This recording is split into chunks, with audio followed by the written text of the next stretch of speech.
Hopefully it doesn't affect him tonight in the fight with his cardio. How much weight do you usually cut, Troy? Do you cut a lot of weight, or are you? No, I try to keep it about 10 to 15, but I do start about 20 pounds away, and then gradually over the fight camp I drop down. About 2 to 5 pounds a week I try to keep it at. You always seem like you drop fairly quick once you kick it up. Yeah. I think Sriracha sweat so much. And his opponent, Chris Amundson. Some nice ballet moves I saw there from Sherwin. Yeah, he looks like he's having fun. Yeah. That's one of the benefits of sweating like how much as I do. Yeah. I just drop the Making weight a mess quick. in the gym all the time. We work on our balance.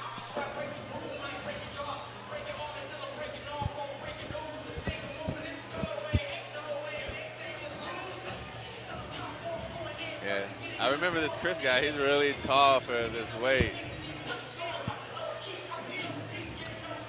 Has he recently lost? He's recently lost a lot of weight, I think. I like watched it. one of his other fight videos, and he was competing at 185 or 190 or something. Ladies and gentlemen, this is a 140-pound amateur contest scheduled for 3 2-minute rounds. Brought to you by the Pyramid Gentlemen's Club and seen live around the world on FlowCombat.com. Introducing you first, fighting out of the blue corner, standing 5 feet 10 inches tall, representing Counter-Strike by way of Iki Training Hall. His Muay Thai record, 1 win, 2 defeats. I give you the man they call Magnum, Sherwin Milan. No shortage of energy with him.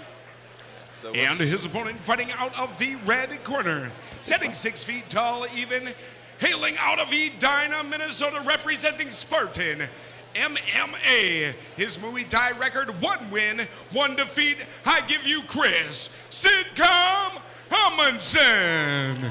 Your referee, Pete Peterson. Now, Troy, I guess you got to be a little jealous. It looks like we got a Gucci sponsor over there on Chris Amundson. It was the first pair of Gucci chunks I think I've seen. You know my rule. You look good, feel good, you fight good. But what Sherwin was doing was a Ran Mui.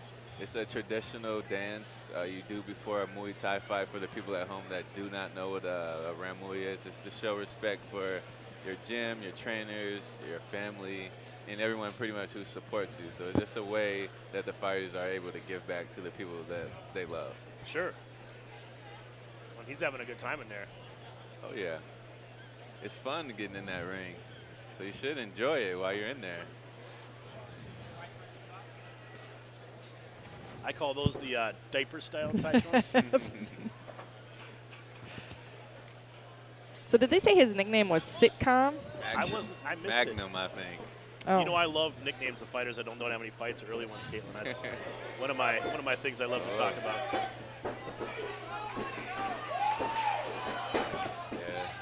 It looks like Chris is going to have to make this a dirty fight because Sherwin looks really technical just based off the first couple of kicks he's thrown. Hey, that dance alone, Troy, that was very technical. Oh, yeah. He's got some nice side knees.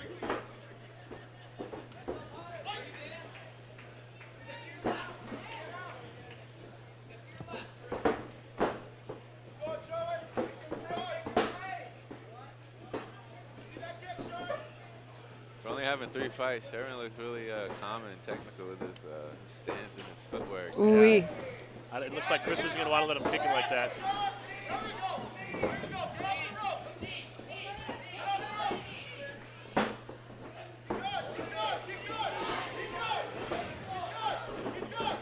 Ooh-wee. Nice clinch game we're seeing so far from Sherwin. Yeah, seems very comfortable there. Good evasion. Oh, it's straight. Chris is going to have to use some hands if he wants to land.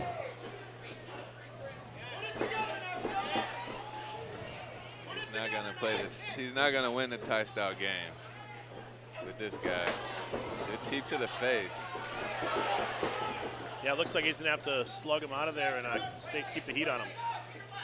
Sherwin's Some nice kicks. The southpaw stance too. Really rips that left leg. There's a nice right kick too.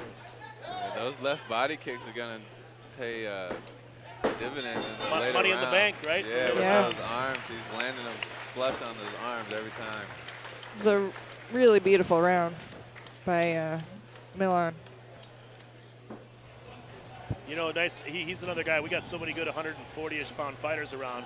You know, Caitlin, like, you know, a guy like him, obviously, versus a Shu Gi. A lot of fights coming to mind, I'm sure, that you can make, but definitely tournament might be fun. I really do want to do a tournament. One-night tournament? Even a 4-man or an 8-man or a 8-woman, whatever it is. I would be very interested in, you know, seeing if we can put that together next fight. Maybe do a really cool. I would like that. I think there's a lot of really tough female amateurs around 160 around here, and then a lot of really tough guys around 140. Like we got some of the ones we use, like Shelby Pickard, Olivia Curry, Sarah Carter, Sarah Bishop, Casey Lynn always comes in. Yep. So there's another tough girl out of New York who might want to come by for that one as well, Iffy. So. Oh, she's good. I've seen her fight before.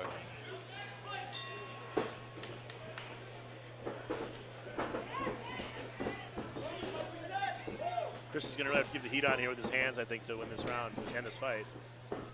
Last round 1. Yeah, it looks like. Oh, nice attempt. Yeah, good attempt.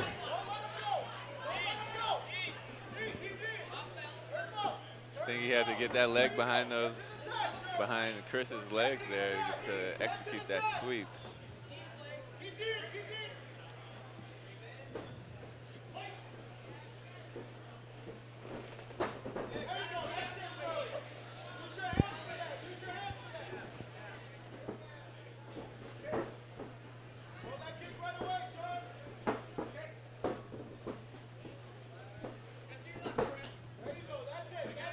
Chris is going to have to go first to make something happen here, and yeah, he's not start with those hands and get him off balance first.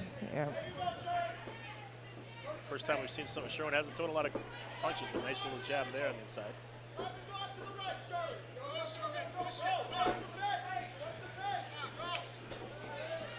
Halfway through this round now, let's see if they're going to pick up the pace a little bit.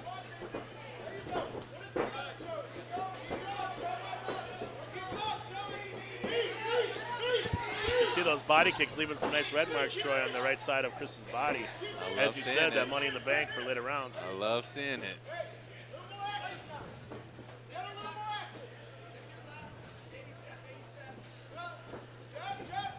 I'd like to see both guys put a little heat on here.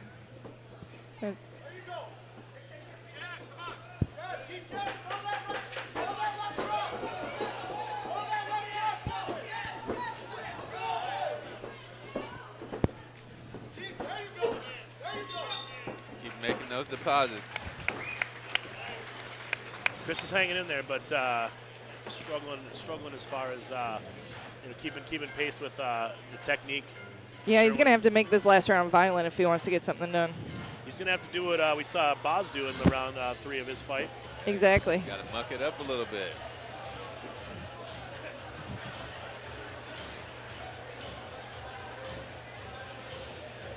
Ooh.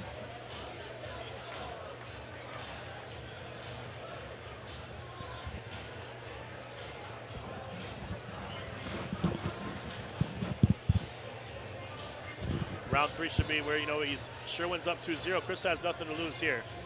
He's going to have to go, you know, gung-ho to even make a statement and get it. He probably needs a knockdown, I would think, Caitlin, to even reach a draw here. Yeah, absolutely.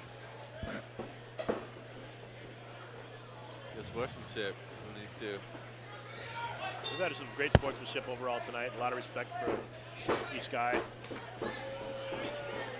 Sherwin starts out with three kicks in a row. Yeah, he can't allow him to get his rhythm. Chris has to disrupt Sherwin's rhythm now. He's letting him get too comfortable in there. And those kicks to the arms will add up in time. Nice He needs knee. to start covering with his leg.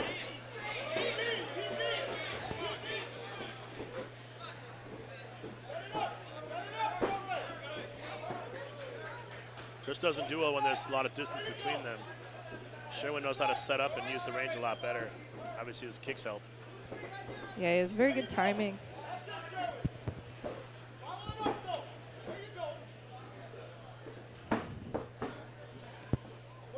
Sometimes Chris is starting to come in and then getting hit and resetting so that Sherwin can get his timing again. Chris is able to take that shot and just ride it and keep coming in to get a strike of his own. Oh, there it is.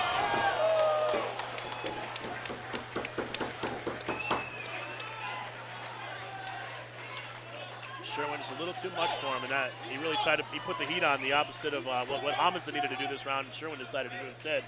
That right side of his body is hurting. Oh yeah, you see the toe prints on his back. Looks like he got rug burn. This is a pretty incredible showing for a 1 and 2. Right, that's what I was thinking. He's really technical. And where's Counter-Strike, Katie? Counter-Strike is out of Chicago. Sure. Fighters from all over the country tonight, including Canada, out of the country. 51st state. More or less. Oof. I gotta feel sorry for the right side of Chris Amundson's body tonight. Yeah, he's gonna feel that in the morning. Even his arm. You know what I mean? Like, yeah. You're right, Kalen, because that arm is red and raw too. I'm sure that whole side. He's sleeping on the left side of his body tonight. I think we can definitely all agree with. Crowd's really starting to pick up here in Shakopee, Minnesota. Once again, we're live on Flow Combat. This is Driller Promotions. Mecca 11. We have Caitlin Young in the studio and Troy Jones along with me and myself, Jeremy Bjornberg. Very thankful for. Ladies and gentlemen, don't forget the Canterbury Park is a card casino.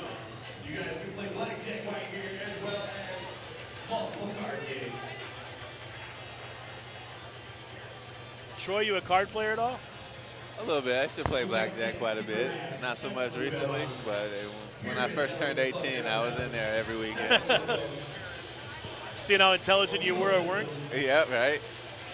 Come in there with 20 bucks, maybe leave with something, maybe not. Sterling Entertainment Group. Fresh water. People spend a lot. The people that gamble there are spending. I mean, a lot of marriages get turned into divorces because guys will be in there 14 to 15 hours though looking at their phone. You know. Focus. I grew up in the town, so I know a few wives who, when they can't get hold of their husband, they come storming through the card club to drag them off their poker chair. You know. I spend a lot of time out here in the summer. Our family always chips in on a couple of race horses, and I love horse racing as well. So this has been a hangout spot for me since I was 10 years old. You're a big card player then? No, I don't. I stay away from the cards. Ladies and gentlemen, our judges have reached a decision. Two judges see it 32-26. One judge sees it 29-27. All in favor for your winner. Out of the blue corner, Sherwin Magnum Million.